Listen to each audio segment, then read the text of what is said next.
गाँव स्वयं सहायिका गोष्ठी जोटा 6,10,000 रु ऊर्ध्व प्रति घर को स्वयं सहायिका गोष्ठी सहित जोड़िबा प्रयास चलुची।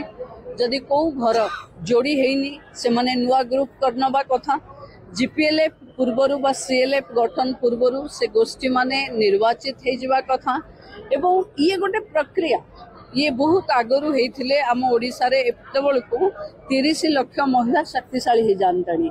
तेणु आमे एबे जो प्रक्रिया आरंभ करिचु बहुत लेट रे कलु किंतु 2-3 मास भितरे मोर आशा ओडिशार समस्त भौणी माने ये काम रे हमको सहयोग करिवे। कारण परिवर्तनटा सब बेले प्रगति आनिदिए। यदि परिवर्तन हबो ताले विकास हबो। तेणु गाँव स्वयं सहायिका गोष्ठी नेतृत्व परिवर्तन हेले इसी मजबूत हबो।